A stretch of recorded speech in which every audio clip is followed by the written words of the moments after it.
Are you aware that anxiety is a form of mental disorder? Yes, anxiety is a form of mental disorder. I talked about truancy in my previous video. I talked about the mental disorder that exists in the Gen Z child of today, and I promised to bring other mental disorders. So today we are going to be concentrating on anxiety, and I still remain your online counselor. My name is Rachel. This is Royal Care Counseling Outreach.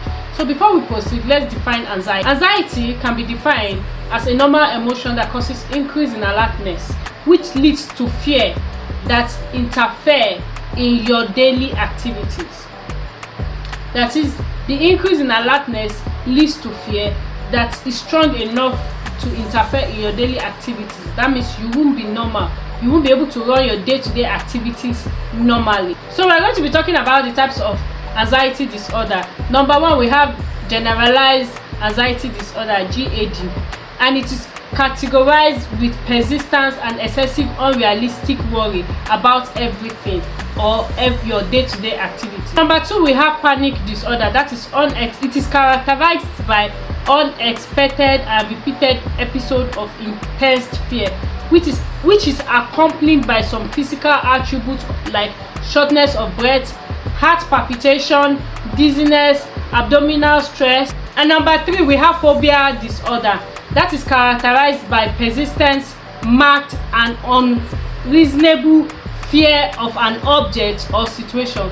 People that have this phobia disorder, they always avoid some certain objects, animals, or some certain distance. Some people have that phobia of height, distance, and some people have phobia of animals and so on. So people that have phobia avoid some certain situations or objects.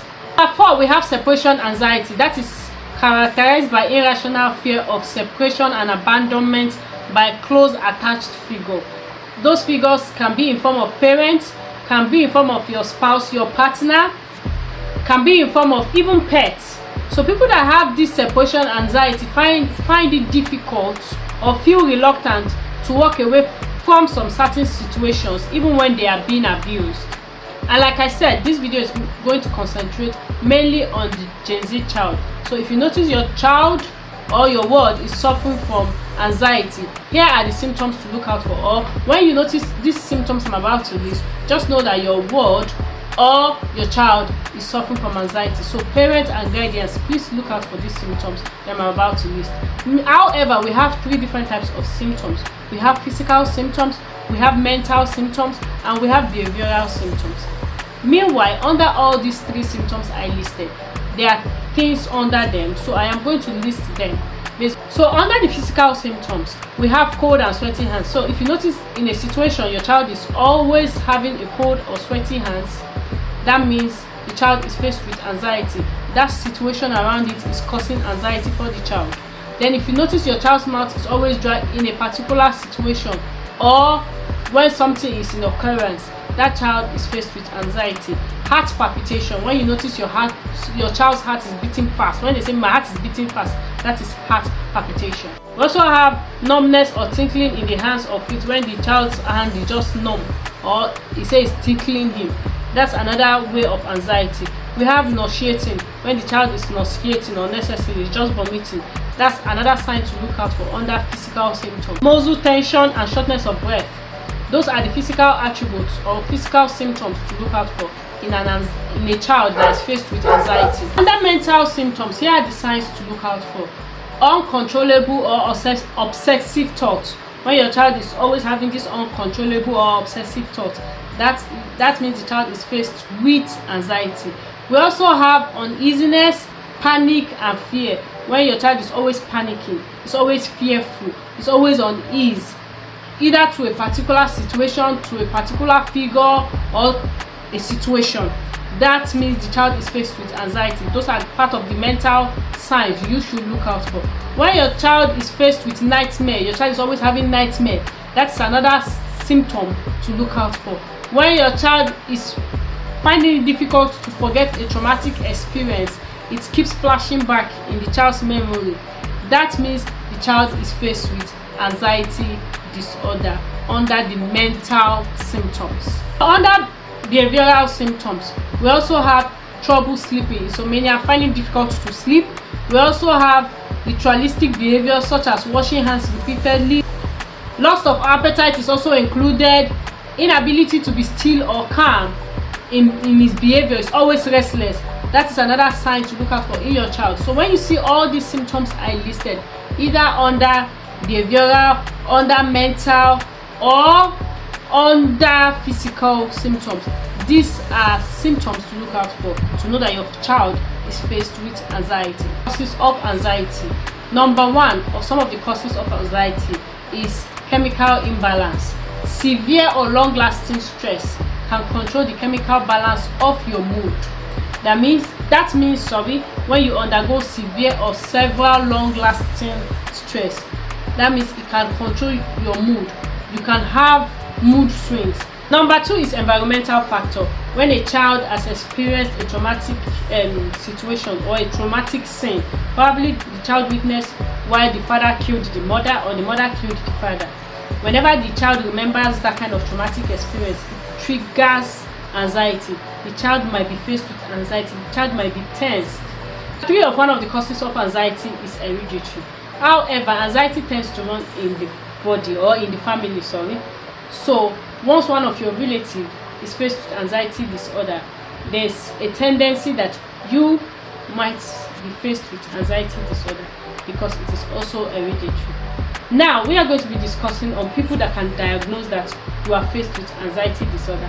So parents, when you notice your ward or your child is having those symptoms I listed, please, here are the people that can diagnose that this child is faced with anxiety disorder. Don't just assume. One of the people that can diagnose it is health worker, that's psychiatric. Those are one of the people that can diagnose that your child is faced with anxiety disorder. Number two is a therapy, either a psychologist or a counselor. Those are the people that can also diagnose that your child is faced with anxiety disorder. If a counselor is to diagnose that your child or your ward is faced with anxiety, the counselor is going to need the information of the report of the symptoms, how intense they are, and how long-lasting they are. And the counselor is going to want to know how they interfere with your day-to-day activities. The counselor is going to make use of all this information to be able to arrive at a data at which can help to diagnose that your child is faced with anxiety. I am going to list the treatment of anxiety, but I am not going to explain it so that you don't try to treat yourself. So number one is cognitive behavioral therapy, that's CBT, and we have exposure therapy. Those are the therapies that the counselor or the psychologist or the psychiatrist can use to treat a child that is faced with anxiety. Refusal to treat anxiety disorder. That is when you notice your child is faced with anxiety and you refuse to treat that anxiety, it can affect the following. Number one, family relationship. The child might find it difficult to interact with family members or have good communications with them. It might not be interested or it might not see reasons for that. Number two is school or academic performance. The child's academic performance might drop drastically. The last but not the least is societal function. The child might find it difficult to have interpersonal relationship with others or his peer. The child might find it difficult to make effective and informed decisions. The child might be less dependent on himself. He find it difficult to depend solely on himself. He will always become a parasite, trying to depend on others. It can affect the child's self-esteem. The child might have or might develop low self-esteem. So when you notice your child is faced with anxiety disorder, please try to treat the child. Do not refuse to treat the child so that the child doesn't have relationship issues of family, academic performance, and of course societal function. Now we are going to be talking of prevention of anxiety disorder. Number one is check out medication. So before you buy or take any counter medication or herb remedy, please make sure you discuss with your pharmacist, because some chemicals that are involved in those drugs or those medications can worsen or increase your anxiety disorder. So always seek medication prescription from your pharmacist. Two is limit caffeine. If you know that anxiety runs in your gene, that is because anxiety is hereditary, if you know that somebody in your family or your relative has been faced with anxiety disorder, please limit caffeinated drinks like coffee, tea, cola, chocolate. Please limit it or let your children or your ward limit those consumption of those caffeinated drinks or those caffeine drinks. 3 is live a healthy lifestyle. That's regular exercise and consumption of balanced diets. Then the last but not the least is seek help. See your therapist, see your counselor, see your psychologist, seek help so that they can help you with your anxiety disorder. And note, if you do not treat your anxiety disorder, it can affect your relationship with your family, with the society, and of course academically. So please try to treat your child if you notice your child is faced with anxiety. Don't forget to put your comments below, your contributions or your questions. Don't forget to put them below, and don't forget to give us a thumbs up if you enjoy or if this video is educative to you.